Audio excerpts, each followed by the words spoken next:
आज मोरावे जेटीवर भाविकांची तुफान गर्दी पाहायला मिळत आहे.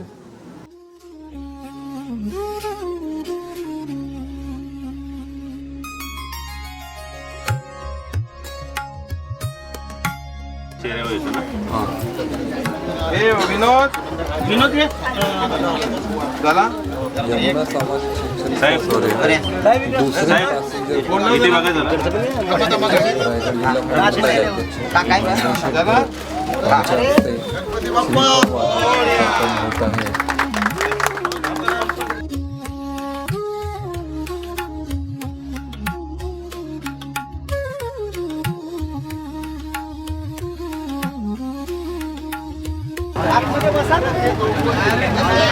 आपल्या पॅसेंजर बोटची पूजा होत आहे. अजून तिला हार देण्यात येत आहे. साहेबांनी हार घातलेला आहे बोटीला आणि आता आपण निघूया बाप्पाच्या दर्शनाला.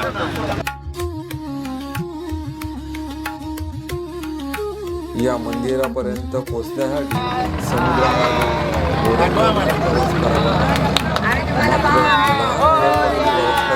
अबालवृद्ध महिला आणि लहान मुलांसाठी हा प्रवास काही प्रमाणात धोकादायक ठरत होता.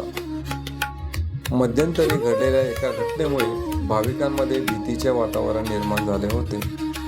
ही परिस्थिती लक्षात घेऊन रायगड जिल्हा काँग्रेसचे अध्यक्ष तथा यमुना सामाजिक शैक्षणिक संस्थेचे अध्यक्ष श्री महेंद्र शेठ गरत यांनी गणेश भक्तांच्या सुरक्षेकरता प्राधान्य देत पॅसेंजर बोट आणि लाईफ जॅकेट उपलब्ध करून देण्याचा निर्णय घेतला. त्यानुसार 29 मे 2025 रोजी पहिली पॅसेंजर बोट लोकार्पण करण्यात आली. त्याचबरोबर सुरक्षा जॅकेटही उपलब्ध करून देण्यात आले. बोला गणपती बाप्पा. गणपती बाप्पा मोरया, मंगलमूर्ती मोरया, गणपती बाप्पा मोरया, मंगलमूर्ती. महिला आहेत, एजेड आहेत, सिनियर सिटीजन आहेत, लहान मुलं आहेत आणि म्हणून आपण त्याच्यामध्ये लाईफ जॅकेट पण पहिल्या बोटमध्ये दिले, दुसऱ्या बोटमध्ये मग लाईफ जॅकेट आणि लाईफ जॅकेट जे फर्स्ट आता आम्ही कंपल्सरी केले. लाईफ जॅकेट घालून जा आणि तुमचं दर्शन झाला का पुन्हा जाताना तुम्ही तो पुढे सोडून द्या.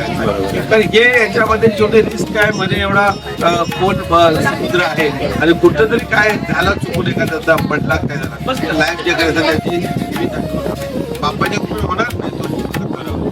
एवढ्या वर्षी कधी काय झालं नाही. 4 वर्ष झाली तर आज पुढे पण होणार. तुम्ही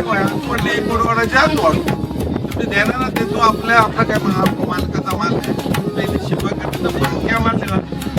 मुरबा देव गणपती मंदिर ट्रस्टच्या वतीने महेंद्र शेठ गरत यांचा यथोचित सत्कार करण्यात आला.